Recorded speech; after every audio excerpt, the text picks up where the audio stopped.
lot of people got the wrong idea about me too. Like they think like I'm a cameraman that's trying to rap now, and they don't know like I gave up rapping. I don't want to do that. Like I seen a difference.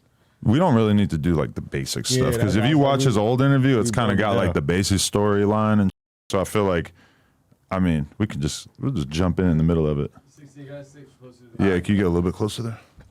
But I know I'm gonna be less reserved right now because there's a lot of times I be on these platforms and I really don't be want to talk about this. But I know when you just sit back, they control the narrative with a lot of. If you don't say that shit become the truth, so like. So, okay, actually, I know where to start. I felt like when I interviewed you, you were in a position where it felt like the world was your oyster. Like you were motivated to move to LA. You were talking about having other people doing interviews for you, stuff like that. It felt like you were super motivated in that regard. And I still see you going hard with the content and everything, obviously. But at a certain point, it also, I believe you even told me that you kind of got frustrated with LA and you ended up moving back to Chicago and shit like that. So break down like that whole sequence of events from your perspective. We in an interview right now? Yeah. I thought we was just talking. Yeah, with LA for sure, I ain't like it. Like when I moved out here, before I moved out here, I was at a point where like I got bored of Chicago. Because not saying I worked with everybody, but majority of people in the city, I had worked with. Anybody I wanted to, I worked with.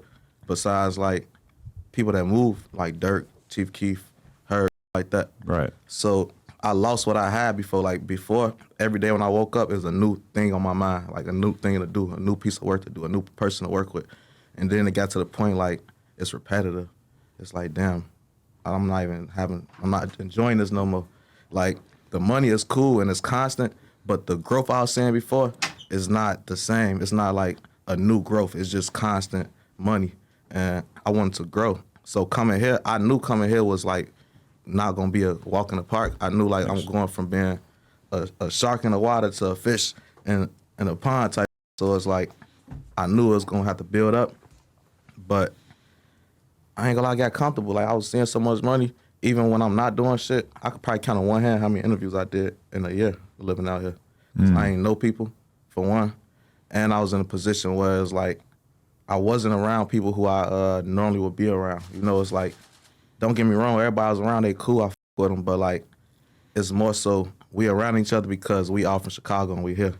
But in Chicago, we wouldn't normally be kicking it.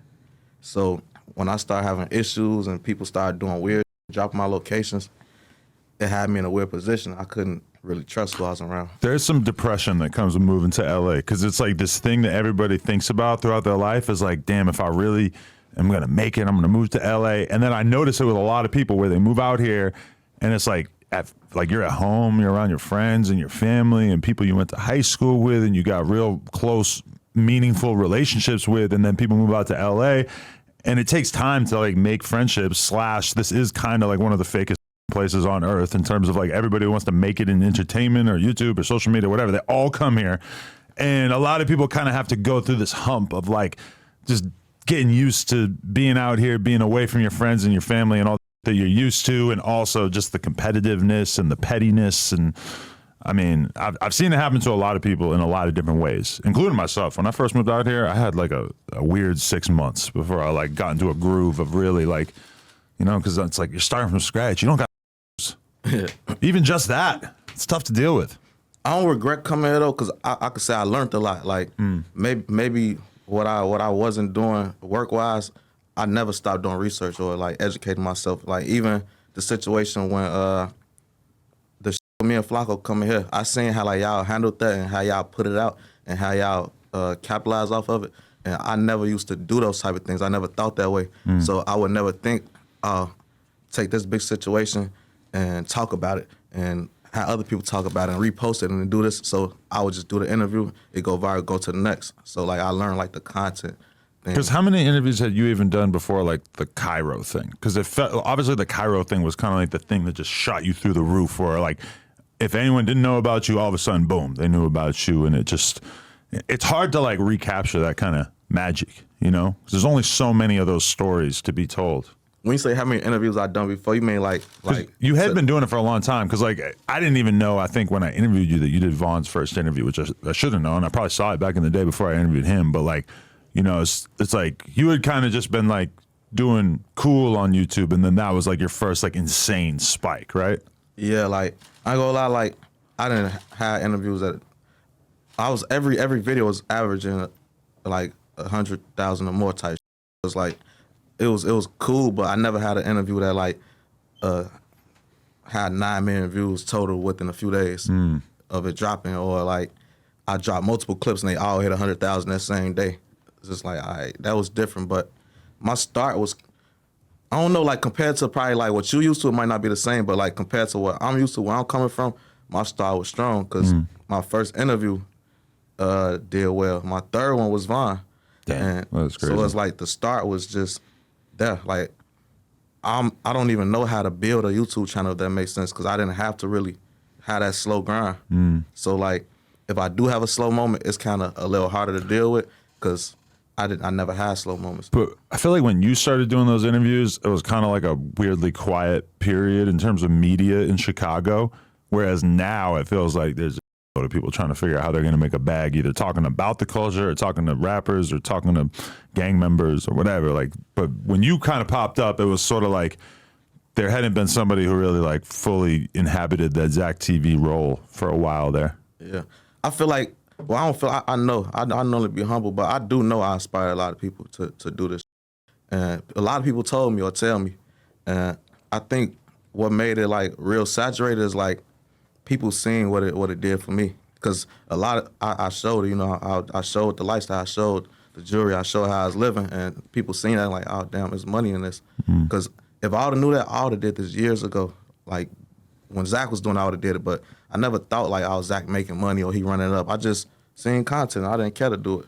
Yeah. In 2017, I didn't know that you could get millions of views from interviewing like a rapper's friend. You know, it took a while for that to sort of sink in of like, and especially the realization that Chicago is so lit that you could interview like the rapper's friend's friend. And that's still not views. It took a while for me to realize that, you know? I seen when y'all interviewed DJU, he said something like, I fronted my when I went to LA, and I could agree with that, like, because in my head, you know, everybody in Chicago, they want to make it out, they want to leave. And for most people, that might be the best thing to do. But for somebody like me, I get paid off of interviews, and interviews, you need attention. Chicago don't lack attention. We might lack resources or money or record labels and all this shit, but I don't need record labels and resources and money because I don't operate off of people paying me or getting booked. I just need the attention. So I left a place where it got all the attention and came here, which I thought it had the same amount of attention, which it probably do, but in Chicago, it don't. Like, a lot of shit that's out here that's big, it don't even reach us. Like, that's why it was also hard coming out here because I don't even know what to do. You know, it's like I'm just going based off what people tell me. But I feel like you probably like learned a lot from coming out here and sort of realized the nature of what you got going on and stuff. So even if it didn't really work out, it's like you're still young, and people who become successful, like, you know, I tried a million things that didn't work over the years. You know, that's just like, you can't take like one temporary setback and just be like, oh yeah, that's a sign that it's over. Now, like lately, the last few times I came out here, I like the how things been in LA. Like everything since your party, or since before your party, but since I've been out for your party, like I've been having shit to do every day. So I know it could work. It's just at the time it wasn't. And the issue is with the people I'm with. Like, I'm with people who still, we all got the Chicago mentality. So a lot of things in Chicago, we not doing. We not going to clubs and showing our face and being accessible and being out and networking. You more so, you know, you move like a ghost. You let people see you when you want them to be seen. So moving like that, you're never going to run into people at network. So I'm around people who got that same mentality, and we put up all day. Or if we are doing something, it's still private. And this last time I came out here, I was with people who actually want to go outside. And me being outside, I ran into so many people. That would be my advice to you in terms of like getting dope interviews and meeting people and like coming up with interesting stories. Yeah, go crazy. Would just be like, yeah, literally go to every party you can, every show you can. Just be around people, because those little connections you can make from smoking a blunt with somebody's manager real quick and like just, you know, having a 20-minute conversation with them, that could be the that gets you into the next big interview. You know, it's like, and for me, like I slacked on being outside for a long period of time there, and like lately I've been starting to get back out there, and it feels really good to like, you know, be able to just meet people randomly again. And one day, I ran, just for being outside, I ran into Geechee Gotti, Stephen Joe, Super High Fire. I don't know if y'all remember him. Oh yeah. Who else? It was like 4 or 5 people. Right. It was like all interviews set up. Gina, we got interviews, so it's like this all from being outside in one day. Gina views? Yeah. Oh, word. That's hard. That's gonna be your next hit. Yeah, for sure. But I mean, yeah, all that shit. Because like realistically, you could DM those people, and it's gonna be really hard to get through to them. But if you just like meet them and chat with them in a fucking hallway, that could be the thing that like really turns you up, you know? Yeah. Man,